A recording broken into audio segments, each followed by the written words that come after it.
नमस्कार दोस्तों, स्वागत है आपका हमारे न्यूज चैनल में। आज तारीख है 3 अक्टूबर, दिन शुक्रवार। चलिए आज की 30 बड़ी खबरों पर नजर डालते हैं।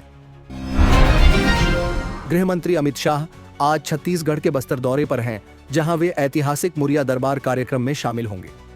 यह आयोजन बस्तर दशहरा उत्सव का अहम हिस्सा माना जाता है। शाह यहां आदिवासी समुदायों से संवाद करेंगे और उनकी परंपराओं को सम्मान देने का संदेश देंगे। साथ ही केंद्र सरकार की ओर से नक्सल प्रभावित क्षेत्रों में विकास योजनाओं और सुरक्षा उपायों की समीक्षा भी करेंगे।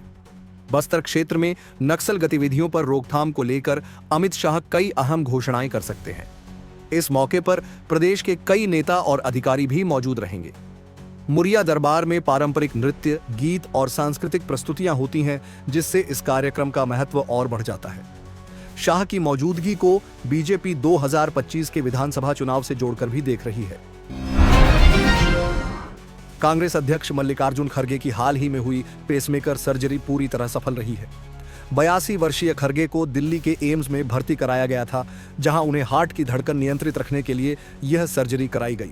डॉक्टरों ने बताया कि उनकी हालत स्थिर है और वे धीरे धीरे स्वस्थ हो रहे हैं। खड़गे को अगले कुछ दिनों तक अस्पताल में ही निगरानी में रखा जाएगा। कांग्रेस पार्टी ने राहत की सांस ली है और देश भर के नेताओं ने उनके शीघ्र स्वस्थ होने की कामना की है। सोनिया गांधी, राहुल गांधी समेत कई वरिष्ठ नेताओं ने अस्पताल पहुंचकर हालचाल जाना। खड़गे फिलहाल पार्टी की रणनीतिक बैठकों से दूर रहेंगे, लेकिन स्वास्थ्य लाभ के बाद सक्रिय राजनीति में वापसी करेंगे। यह सर्जरी ऐसे समय हुई है जब बिहार और झारखंड में चुनावी माहौल गर्म है और पार्टी को उनके नेतृत्व की सख्त जरूरत है। लद्दाख में इंटरनेट और वाईफाई सेवाएं बंद। लद्दाख प्रशासन ने शुक्रवार को आदेश जारी कर लेह और आसपास के इलाकों में मोबाइल इंटरनेट और सार्वजनिक वाईफाई सेवाएं पूरी तरह से बंद कर दी हैं।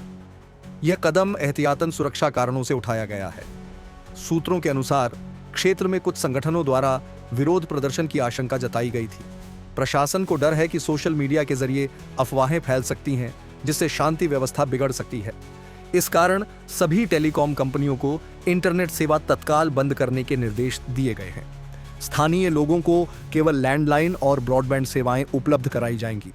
पर्यटकों को भी असुविधा का सामना करना पड़ रहा है, क्योंकि लद्दाख आने वाले यात्रियों का एक बड़ा वर्ग मोबाइल नेटवर्क पर निर्भर रहता है।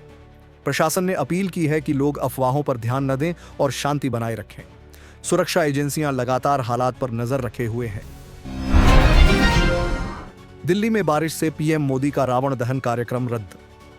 राजधानी दिल्ली में गुरुवार शाम हुई भारी बारिश ने दशहरा के कार्यक्रमों को प्रभावित कर दिया। प्रधानमंत्री नरेंद्र मोदी का रावण दहन कार्यक्रम भी इसी कारण रद्द करना पड़ा। हालांकि राष्ट्रपति द्रौपदी मुर्मू ने निर्धारित समय पर लवकुश रामलीला मैदान में रावण दहन किया। बारिश की वजह से कई जगहों पर रामलीला कार्यक्रमों में खलल पड़ा और लोगों को परेशानी झेलनी पड़ी। मौसम विभाग ने पहले ही चेतावनी दी थी कि दिल्ली एनसीआर में भारी बारिश हो सकती है। पीएम मोदी हर साल रामलीला मैदान में रावण दहन में शामिल होते हैं, लेकिन इस बार मौसम ने कार्यक्रम बिगाड़ दिया। राष्ट्रपति की मौजूदगी ने आयोजन को खास बना दिया। दिल्ली पुलिस और प्रशासन ने सुरक्षा व्यवस्था सख्त की थी, ताकि भीड़भाड़ और ट्रैफिक जाम जैसी स्थिति से निपटा जा सके। रक्षा मंत्री राजनाथ सिंह ने भुज में शस्त्र पूजा की। विजयदशमी के अवसर पर रक्षा मंत्री राजनाथ सिंह ने गुजरात के भुज सेक्टर में सेना के जवानों के साथ शस्त्र पूजा की। यह परंपरा हर साल निभाई जाती है, जिसमें सेना अपने हथियारों और वाहनों की पूजा कर विजय का संकल्प लेती है।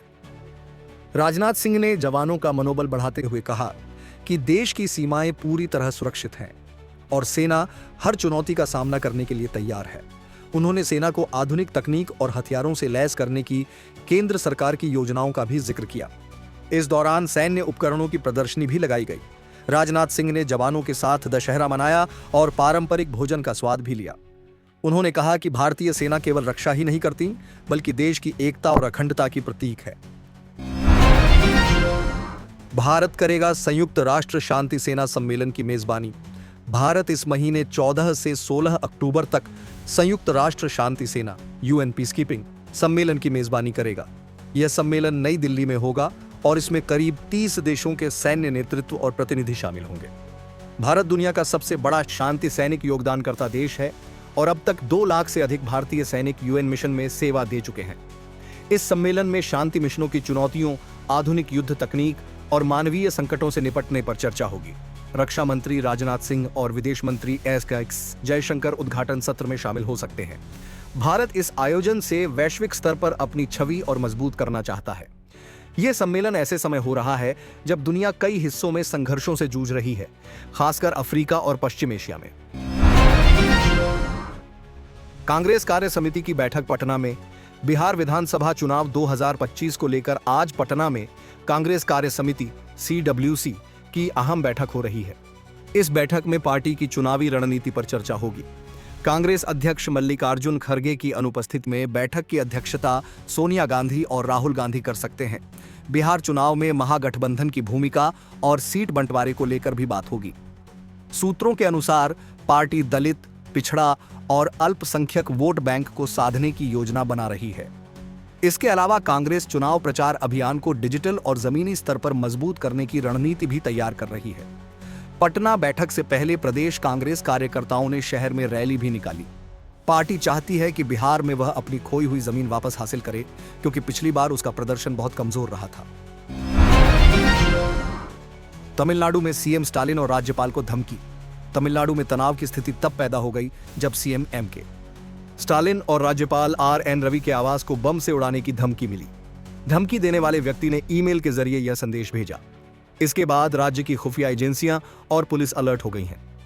चेन्नई स्थित मुख्यमंत्री निवास और राज्यपाल भवन के बाहर सुरक्षा बढ़ा दी गई है। बम स्क्वाड ने पूरे परिसर की जांच की, लेकिन कोई संदिग्ध वस्तु नहीं मिली। पुलिस ने इस मामले में जांच शुरू कर दी है और साइबर सेल ईमेल भेजने वाले की तलाश कर रही है। राज्य सरकार ने कहा है कि यह किसी की साजिश हो सकती है जो राजनीतिक अस्थिरता पैदा करना चाहता है। इस घटना से राज्य की राजनीति गर्मा गई है और विपक्ष ने सुरक्षा व्यवस्था पर सवाल उठाए हैं। दिल्ली के कापसहेड़ा में पुलिस और बदमाशों की मुठभेड़। दिल्ली के कापसहेड़ा इलाके में पुलिस और कुख्यात रोहित गोदारा गैंग के बदमाशों के बीच मुठभेड़ हुई। इस दौरान एक बदमाश घायल हो गया, जबकि बाकी साथी फरार हो गए। पुलिस को सूचना मिली थी कि गैंग के सदस्य इलाके में किसी बड़ी वारदात की साजिश रच रहे हैं। इसके बाद स्पेशल सेल और लोकल पुलिस ने संयुक्त ऑपरेशन चलाया। मुठभेड़ के दौरान दोनों तरफ से गोलियां चली। घायल बदमाश को अस्पताल में भर्ती कराया गया है और उसके पास से हथियार बरामद हुए हैं।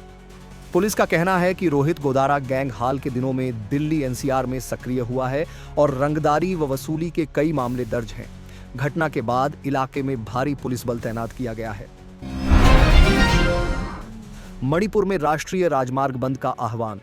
मणिपुर में कुकी-जो समुदाय ने अपने अधिकारों और सुरक्षा को लेकर राष्ट्रीय राजमार्ग बंद NH बंद करने का आह्वान किया है। समुदाय के नेताओं का कहना है कि राज्य में लगातार हिंसा और भेदभाव की घटनाएं हो रही हैं, लेकिन सरकार कोई ठोस कदम नहीं उठा रही। इस बंद का असर राज्य की सप्लाई चेन पर पड़ सकता है, क्योंकि मणिपुर में आवश्यक वस्तुओं की आपूर्ति राष्ट्रीय राजमार्गों से ही होती है। बंद के आह्वान के बाद प्रशासन ने सुरक्षा बलों की तैनाती बढ़ा दी है। इम्फाल और आसपास के इलाकों में बाजार बंद रहे और लोगों को आवागमन में दिक्कत हुई। केंद्र सरकार हालात पर नजर बनाए हुए है। यह आंदोलन एक बार फिर राज्य में जातीय तनाव को उजागर करता है, जो पिछले 1 साल से बड़े संकट का रूप ले चुका है।